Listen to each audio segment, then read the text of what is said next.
Hello students. आज हम लोग डिस्कस करने वाले हैं हमारे सीडी का सिलेबस का एक और important chapter that is superposition of waves.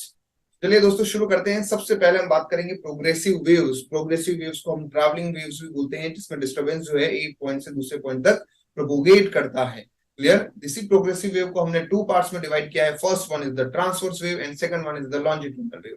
याद रखने वाला पॉइंट, ट्रांसवर्स वेव के अंदर जो है पार्टिकल्स वाइब्रेट करते हैं बाय डायरेक्शन में। मान लीजिए बाय डायरेक्शन में पार्टिकल वाइब्रेट कर रहे हैं तो वेव प्रोपोगेट करेगी एक्स डायरेक्शन में। देखिए यहाँ पे क्या हो रहा है, the direction of vibration is perpendicular to the direction of propagation. In a similar type अगर मैं लॉन्जिट्यूडनल वेव की बात करूंगा तो डायरेक्शन अगर मान लीजिए पार्टिकल एक्स में वाइब्रेट कर रहे हैं तो वेव भी एक्स में ही मूव कर रही है। मतलब direction of vibration of particle is parallel to the direction of propagation। Clear. यहाँ पर ट्रांसवर्स वेव में हम बोलते हैं, ये देखिए इस तरह से वेव जाती है तो ये जो ऊपर उठा हुआ part that is crust and नीचे वाला part trough. Clear. Longitudinal wave में होता है कंप्रेशन और रेयरफेक्शन। कंप्रेशन की डेंसिटी हाई होती है, रेयरफेक्शन में डेंसिटी कम होती है। क्लियर। देन उसके बाद में आता है इक्वेशन। अब अगर हमें सिंपल हार्मोनिक प्रोग्रेसिव वेव की इक्वेशन लिखना है, क्योंकि यहाँ वेव जो है, यहाँ जब हम वाइब्रेशन ऑफ पार्टिकल की इक्वेशन लिखेंगे तो पार्टिकल्स जो है टाइम के अकॉर्डिंग भी वाइब्रेट कर रहे हैं, ना सेम टाइम वो एक्स डायरेक्शन में या वाई डायरेक्शन में प्रोपोगेट भी कर रहे हैं। तो मान लीजिए अभी हम इक्वेशन लिख रहे हैं जिसमें पार्टिकल्स वाइब्रेट कर रहे हैं वाई डायरेक्शन के अंदर और in a same time wave propagate कर रही है पॉजिटिव एक्स डायरेक्शन में। किस में जा रही है? पॉजिटिव एक्स डायरेक्शन में। तो इक्वेशन लिखना है y equal to A sine k x minus omega t, where k is the propagating constant, omega is the angular frequency जिसको हम बोल सकते हैं, एंड t मतलब टाइम, x मतलब जिस डायरेक्शन में प्रोपोगेट कर रहा है, यहाँ x डायरेक्शन में प्रोपोगेट कर रहा है। इंपॉर्टेंट बात, मैंने नेगेटिव साइन लगाया है, तो जब पॉजिटिव डायरेक्शन में मूव करेगी वेव तो नेगेटिव साइन लगाना है। जब नेगेटिव एक्स में मूव करेगी तो इक्वेशन हो जाएगी y equal to A sine k x plus omega t. Clear है।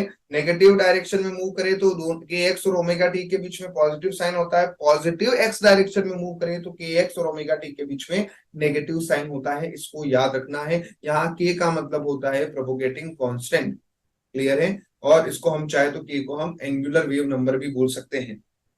देन उसके बाद में हम नेक्स्ट जो है हमारा वो है reflection of transverse wave. My dear यहाँ पर इंपॉर्टेंट, क्योंकि इस पे थियरी क्वेश्चन बनता है। देखिए क्या हो रहा है कि जब हमारे वेव जो है रेयरर मीडियम से डेंसर मीडियम पे हिट करती है, ट्रांसफर वेव रेयरर मीडियम से डेंसर मीडियम पे हिट करती है, तो अगर ट्रफ हिट कर रहा है तो रिफ्लेक्ट होके कौन आएगा?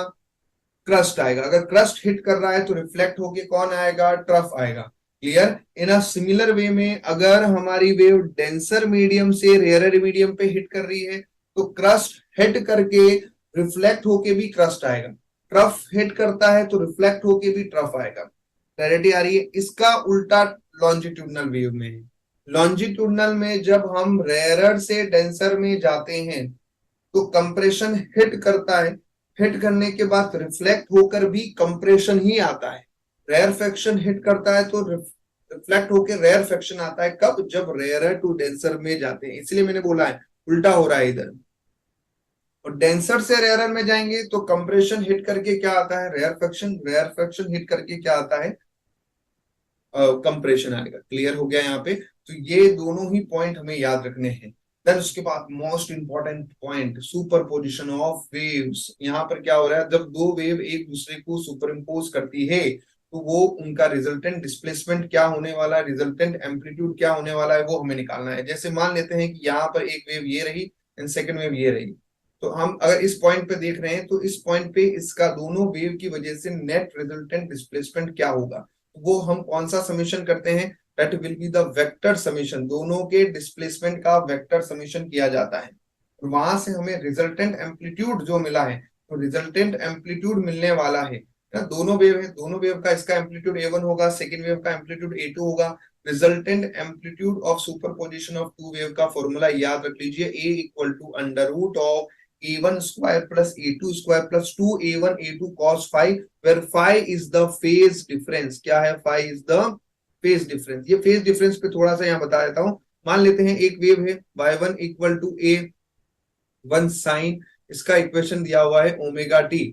दूसरा इक्वेशन है y2 equal to a2 sine omega t plus five. तो जब ये वाला जो ये एंगल है उसको बोलते हैं हम फेस, जो साइन के साथ में जो एंगल के टर्म में जो रहता है ना उसको हम बोलते हैं फेस।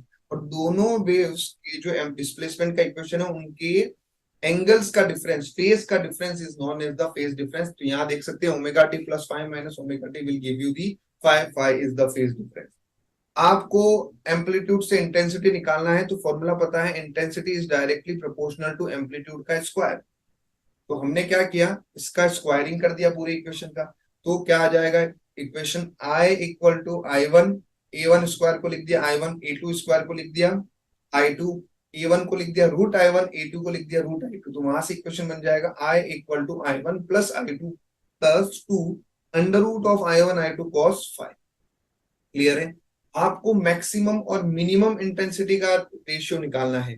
तो माय डियर मैक्सिमम इंटेंसिटी कब होगी, which is directly proportional to maximum amplitude का स्क्वायर। और मैक्सिमम कब होगा, जब इस फाइव की वैल्यू क्या हो, जीरो। कॉस फाइव की वैल्यू जीरो होगी तो कॉस फाइव की मैक्सिमम वैल्यू मिलेगी। कॉस फाइव की वैल्यू जो है, फाइव की वैल्यू अगर जीरो होगी तो कॉस फाइव की वैल्यू वन होगी, जो हमारे को एम्पलीट्यूड की मैक्सिमम वैल्यू देगी। और मैक्सिमम एम्पलीट्यूड होता है A one plus A two, और मिनिमम एम्पलीट्यूड होता है my dear A one minus A two. और मिनिमम एम्पलीट्यूड कब होगा, जब फाइव की वैल्यू हम रखेंगे 180, तो कॉस 180 का वैल्यू आएगा -1। क्लियर। तो यहां से हमें I max upon I minimum मिलेगा, जो होगा ए मैक्स का स्क्वायर अपॉन ए मिनिमम का स्क्वायर। ए मैक्स होगा A one plus A two, A minimum होगा A one minus A two. Clarity है। यहाँ पे हम ए वन को रूट आई वन लिख सकते हैं, ए टू को रूट आई टू लिख सकते हैं। क्लैरिटी। कुछ और बेसिक फॉर्मूले हम लोग यहाँ डिस्कस करेंगे दोस्तों। देखिए कुछ और बेसिक फॉर्मूले पे आते हैं हम लोग। सबसे पहले यहाँ बेसिक फॉर्मूले में सबसे पहला जो बेसिक फॉर्मूला है वो है velocity of wave, wave velocity का फॉर्मूला। तो वेव वेलोसिटी का फॉर्मूला आपको याद रखना है, that is v equal to, एक वेव को ट्रैवल होने के लिए जो वेव जो डिस्टेंस होती है उसको हम वेवलेंथ बोलते हैं। वन वेव जितना डिस्टेंस ट्रैवल करती है उसको वेवलेंथ बोला जाता है। और वन वेव को कंप्लीट होने में जितना टाइम लगता है उसको हम बोलते हैं टाइम पीरियड। तो lambda upon T will give you the wave velocity, distance upon time आपको हो गया है। वन अपॉन टी को हम फ्रीक्वेंसी भी बोलते हैं। तो एक और फॉर्मूला होता है फ्रीक्वेंसी इनटू वेवलेंथ। किसका फॉर्मूला है ये, वेव वेलोसिटी का फॉर्मूला है फ्रीक्वेंसी इनटू वेवलेंथ। यहीं पर हमें एक और चीज मिल रहा है, वो है वेव नंबर, जिसको हम चाहे तो एंगुलर वेव नंबर बोले या फिर प्रोपोगेटिंग कांस्टेंट बोले। दिस प्रोपोगेटिंग कांस्टेंट के इक्वल टू होता है 2 पाई बाय लेमडा, लेमडा मतलब हो जाएगा wavelength. Clear. Then angular frequency चाहिए तो ऑब्वियस बात है omega equal to 2 pi by t, ये क्लियर हो गया है। देन हमें पाथ डिफरेंस और फेज डिफरेंस निकालना है। तो यहाँ मैं आपको एक शॉर्टकट ब्रह्मास्त्र दे रहा हूँ। देखिए दोस्तों, पाथ डिफरेंस को लिख दिया मैंने डेल्टा एक्स, और एक सिंगल वेवलेंथ, जो सिंगल वेवलेंथ मतलब एक वेव ने जितना डिस्टेंस ट्रैवल किया उसको हम बोल देते हैं lambda, equal to phase difference को लिख दिया हमने डेल्टा फाइव। एक वेव कितना एंगल ट्रेस करती है, 2 pi, equal to time difference t, कितना टाइम लगता है, कैपिटल टी। आप इनसे सबका निकल सकते हैं। डेल्टा फाइव आपका क्या हो गया, फेज डिफरेंस। डेल्टा एक्स आपका क्या हो गया, पाथ डिफरेंस। तो ये वाली इक्वेशन से आप ये फॉर्मूले निकाल सकते हो, तो रटने की कोई जरूरत नहीं है। इसकी हेल्प से निकाल पाएंगे। मैंने आपको ऑलरेडी बता दिया है, अगर पॉजिटिव एक्स में जा रही हो तो equation y equal to A sine k x minus omega t, minus sine आएगा जब पॉजिटिव डायरेक्शन में जा रही होगी, नेगेटिव डायरेक्शन में जा रही हो तो प्लस साइन आएगा। क्लियर हो गया यहाँ पे। Now will enter in one of the most important segment of this chapter, that is, वो है हमारा, वो है स्टेशनरी वेव। अब दोस्तों यार स्टेशनरी वेव होता क्या है, पहला क्वेश्चन मैं आपसे पूछना चाहूंगा, what do you mean by stationary wave. Stationary wave से हमें क्या समझ में आता है दोस्तों।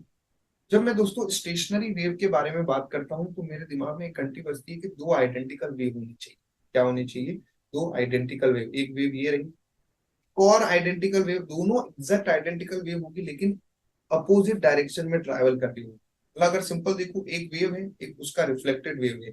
जब वो दो identical wave which are travelling in opposite direction, when they are superimpose to each other, तो क्या बनता है उनका सुपरपोजिशन वेव से हमें जो रिजल्टेंट मिलता है उसको हम बोलते हैं स्टेशनरी वेव। और जब हम इस स्टेशनरी वेव को देखते हैं तो कुछ पॉइंट, ये जैसे ये पॉइंट है, एक ये पॉइंट है, यहाँ पे ये पॉइंट है, यहाँ पर रिजल्टेंट एम्पलीट्यूड जीरो है। तो जहां रिजल्टेंट एम्पलीट्यूड जीरो है उनको हमने नोड बोला। क्या बोला उनको हमने? नोड। तो जहां रिजल्टेंट एम्पलीट्यूड, जिसके बीच में देखिए यहाँ पार्टिकल के पास मैक्सिमम वाइब्रेशन है, उनको हमने बोला एंटी नोड। क्या बोला उनको हमने? Anti node.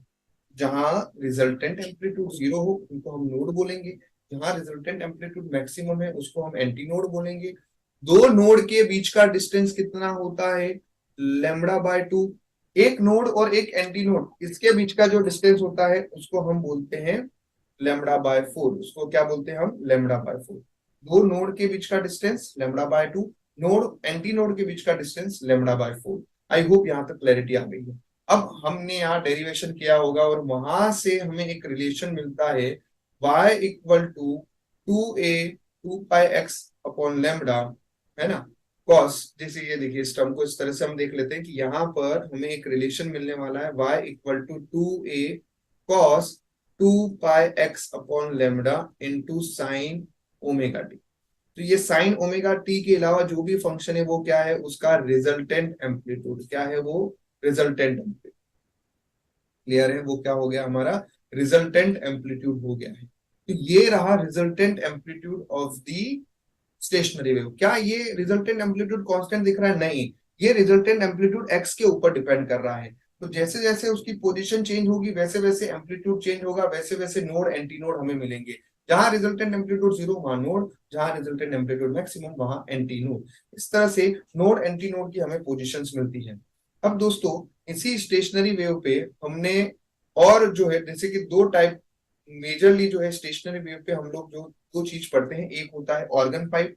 एक स्ट्रिंग को हमने दो फिक्स सपोर्ट के बीच में जो है, स्ट्रिंग को किसके बीच में रख दिया है? दो फिक्स सपोर्ट के बीच में रख दिया है। तो उससे रिलेटेड हमें यहाँ पे फॉर्मूले पढ़ने हैं दोस्तों। तो देखिए क्या आएगा। सबसे पहले एक सेकेंड, हाँ ये आइए। यहाँ पर हम एक फॉर्मूला सबसे पहले देखते हैं कि जब हमारी स्ट्रिंग जो है वो किससे अटैच है? फिक्स सपोर्ट के साथ अटैच है। ये देखिए दो, ये स्ट्रिंग है और इसको हमने दो फिक्स सपोर्ट के बीच में रख दिया है। और इसके अंदर जब हम इसको हम थोड़ा सा वाइब्रेट करके स्लाइटली डिस्टर्ब करके छोड़ते हैं तो यहाँ इस तरह से ये जो है लूप बनता है। उसको हम स्टेशनरी लूप बोलते हैं। लूप मतलब क्या हो गया? दो नोड के बीच का डिस्टेंस है ना, दो नोड के बीच में जो कोई जो हमारा शेप रहता है उसको हम लूप बोलते हैं। अब माय डियर, सबसे पहला फॉर्मूला आता है फंडामेंटल फ्रीक्वेंसी। इस केस में आपको फंडामेंटल फ्रीक्वेंसी निकालनी है जब string is stretch between the two rigid support. तो वहां फंडामेंटल फ्रीक्वेंसी का फॉर्मूला होता है n equal to 1/2l under root of t by mu बोल सकता हूं मैं इसको। और ये म्यू का मतलब होता है मास पर यूनिट लेंथ। क्या है म्यू का मतलब? Mass per unit length. यहाँ मैंने देखिए यहाँ m लिखा हुआ है लेकिन m का मतलब क्या है? मास पर यूनिट लेंथ है। मास नहीं है, मास पर यूनिट लेंथ है। और टी का मतलब हो जाएगा स्ट्रिंग का टेंशन, और एल का मतलब हो जाएगा लेंथ ऑफ द स्ट्रिंग। क्या होगा एल का मतलब? Length of the string. Clear? ये फंडामेंटल फ्रीक्वेंसी का फॉर्मूला है when string is stretch between two rigid support. यहाँ पर आपको हार्मोनिक निकालना है। हार्मोनिक का मतलब integer multiple of the fundamental frequency. मतलब अगर अगर 2n लिखा है मतलब वो सेकंड हार्मोनिक, 3n लिखा है तो थर्ड हार्मोनिक, 4n लिखा है मतलब फोर्थ हार्मोनिक। तो अगर आपको pth हार्मोनिक निकालना है तो यहाँ पे आप किससे मल्टीप्लाई कर दीजिए? p से। थर्ड हार्मोनिक निकालना है तो 3 से मल्टीप्लाई कर दीजिए। इंटरेस्टिंग पार्ट इसमें यह है कि अब ये जो है हमारे स्ट्रिंग जो है, स्ट्रिंग वाला केस है जब वो स्ट्रेच होती है दो रिजिड सपोर्ट के बीच में, तो दोस्तों वहां पर सारे हार्मोनिक प्रेजेंट होते हैं और इवन दोनों हार्मोनिक होंगे। क्लियर?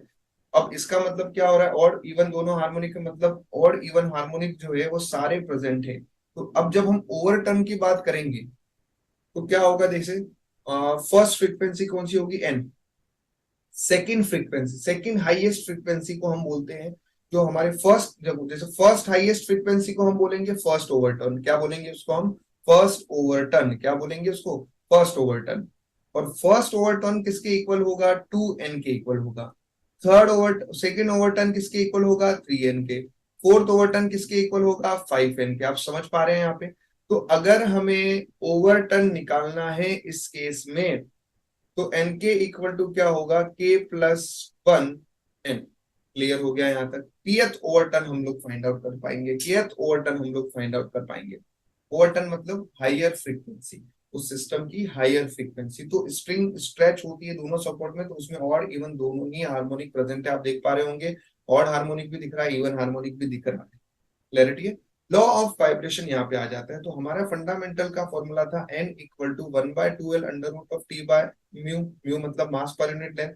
यहाँ से आप सीधा बोल दीजिए, फ्रीक्वेंसी डायरेक्टली प्रोपोर्शनल होती है अंडर रूट ऑफ टी के, इनवर्सली प्रोपोर्शनल होती है रूट ऑफ एल के, एंड इनवर्सली प्रोपोर्शनल है अगेन किसके साथ में, अंडर रूट ऑफ म्यू के साथ। म्यू को यहाँ m लिखा है, लेकिन वो क्या है, मास पर यूनिट लेंथ है, मास नहीं है, ये याद रखना है। देन नेक्स्ट शेप जो आ रहा है वो हमारा है ऑर्गन पाइप। ऑर्गन पाइप में हमने सबसे पहले कौन सा देख रहे हैं हम, क्लोज्ड पाइप। क्लोज पाइप की फंडामेंटल, क्लोज पाइप का मतलब जो वन एंड से क्लोज हो, दूसरे एंड से ओपन, उसकी फंडामेंटल फ्रीक्वेंसी का फॉर्मूला होता है V/4L। क्या होता है, V/4L।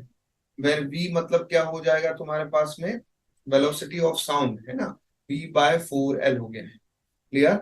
अब इसके अंदर भी सिमिलरली देख लीजिए, सेकंड मोड मतलब फर्स्ट ओवरटोन। फर्स्ट ओवरटोन यहाँ किसके इक्वल है, थर्ड हार्मोनिक के इक्वल है। मतलब क्लोज्ड पाइप में ओनली ऑड हार्मोनिक प्रेजेंट है। कौन से प्रेजेंट है, ऑड हार्मोनिक। जब फर्स्ट ओवरटोन निकालना होगा तो आप क्या करोगे, 3n कर दो। ठीक है, देन इस तरह से हमारे पास में क्लोज वाला कंप्लीट हो गया है। अब हम बात करते हैं किसकी, अब इसका एक जनरल फॉर्मूला भी आप चाहे तो देख सकते हैं। ये देखिए, अगर हम kth ओवरटर्न निकालना है तो हमें क्या करना पड़ेगा, सिर्फ और सिर्फ ऑड हार्मोनिक प्रेजेंट है तो क्या करना पड़ेगा, 2k+1 इंटू एन, मतलब fundamental frequency which is V/4L। यहाँ एंड करेक्शन निकालना है तो भी हम निकाल सकते हैं। एंड करेक्शन होता क्या है, एंड करेक्शन का मतलब होता है, जैसे अगर यहाँ पर मान लीजिए स्टेशनरी वेव बनती है, तो स्टेशनरी वेव ये ओपन एंड है, ओपन एंड पे हमेशा क्या बनना चाहिए, एंटी नोड। यहाँ जहां ओपन एंड, जहां एंड ओपन है एग्जैक्टली वही एंटी नोड बनना चाहिए, लेकिन रियल में वहां ना बन के उससे थोड़ा सा आगे जाके एंटी नोड बनता है। तो ये जो ट्यूब का ओपन हैंड एंड जहां एंटी नोड बन रहा है उसके बीच का डिस्टेंस को हम बोलते हैं एंड करेक्शन। और एंड करेक्शन का फॉर्मूला होता है 0.3 × d। क्या होता है, 0.3 × d।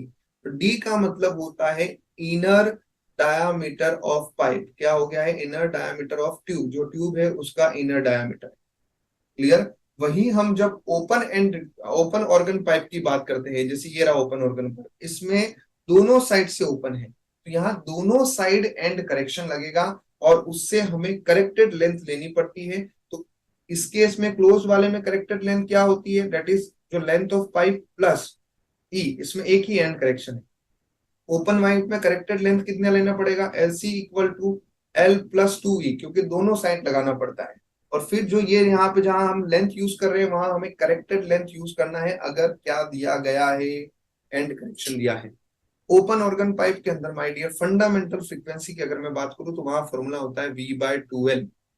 ओपन ऑर्गन पाइप में ऑड हार्मोनिक भी प्रेजेंट है, इवन हार्मोनिक भी प्रेजेंट है, इसीलिए फर्स्ट ओवरटोन होता है इक्वल टू सेकंड हार्मोनिक, मतलब n1 = 2n। सेकंड ओवरटोन कितना होगा, 3n। थर्ड ओवरटोन क्या होगा, 4n। क्लियर है? उसी तरह से kth ओवरटोन क्या होगा, k+1 × n। n मतलब फंडामेंटल फ्रीक्वेंसी। ये एंड करेक्शन दिया हुआ, ये दोनों फॉर्मूले को हम याद रख सकते हैं। इस केस में n1 n2 दोनों ही दो अलग अलग पाइप का L1 L2 उसका लेंथ है, और N1 और N2 क्या हो गया, उसका फंडामेंटल फ्रीक्वेंसी है। वहां से हम लोगों ने ये फॉर्मूले की हेल्प से एंड करेक्शन निकाल सकते हैं ओपन और क्लोज ऑर्गन पाइप। क्लियर है? अब इसके बाद में नेक्स्ट आता है हमारा, नेक्स्ट है हमारा बीट फ्रीक्वेंसी। ये भी बड़ा इंपॉर्टेंट एक और हम पढ़ रहे हैं। नेक्स्ट आ रहा है हमारा बीट फ्रीक्वेंसी। अब दोस्तों बीट फ्रीक्वेंसी क्या है, बीट फ्रीक्वेंसी पहले तो बीट्स कब बनती है, क्या होता है बीट्स, अगेन ये भी सुपर पोजिशन ऑफ वेव्स का ही एग्जांपल है। इसमें क्या होता है, दो साउंड वेव होती है, दोनों साउंड वेव का एम्पलीट्यूड सेम होता है। क्या सेम होता है, दोनों साउंड वेव का एम्पलीट्यूड जो है वो सेम होता है, बट उनकी फ्रीक्वेंसी जो है स्लाइटली डिफर होती है।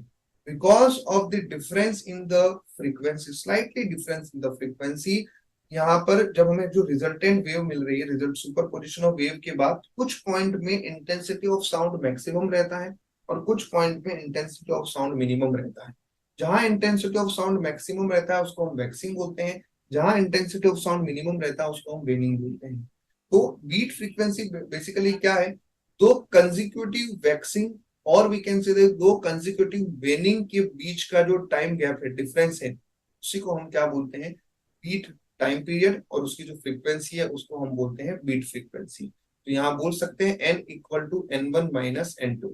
तो आपको क्वेश्चन दिया होगा, उसमें से जो एक की फ्रीक्वेंसी n1 जो ग्रेटर फ्रीक्वेंसी माइनस क्या करना है, लोअर फ्रीक्वेंसी करना है। ग्रेटर फ्रीक्वेंसी माइनस क्या करना है, लोअर फ्रीक्वेंसी करना है। बीट फ्रीक्वेंसी पे और भी क्वेश्चन आते हैं, लोडिंग अनलोडिंग कर रहे हैं। मान लीजिए एक ट्यूनिंग फॉग है, ट्यूनिंग में से एक का फ्रीक्वेंसी आपको दिया हुआ है, दूसरे का फ्रीक्वेंसी आपको निकालना है, और क्वेश्चन में बीट फ्रीक्वेंसी दिया है, तो आप क्या करेंगे, n1 minus n2 equal to nb। एक तो ये प्रोबेबिलिटी बनती है, दूसरा बनता है n2 minus n1 equal to nb। दोनों में से एक आंसर हो सकता है। अब वो दोनों में से एक आंसर कौन सा है, उसके लिए वो लोडिंग और फाइलिंग दो चीज करते हैं। अगर लोडिंग करते हैं तो याद रखिए, लोडिंग जब भी करेंगे, जिस पार्ट की लोडिंग की है उसकी फ्रीक्वेंसी क्या होगी, मास बढ़ेगा तो फ्रीक्वेंसी कम होगी। तो अगर आप लोडिंग करोगे तो फ्रीक्वेंसी क्या होगी माय डियर, डिक्रीज हो जाएगी। वही अगर आप फाइलिंग करोगे, मास हटाओगे, फाइलिंग करोगे, तो फ्रीक्वेंसी क्या होगी, बढ़ेगी। अब इसके कॉन्सेप्ट की हेल्प से जो है आप वहां पे जो भी अननोन फ्रीक्वेंसी है वो हम फाइंड आउट कर पाएंगे। क्लियर है? तो this is all about this chapter. मिलते हैं नेक्स्ट वीडियो में, तब तक के लिए जय हिंद।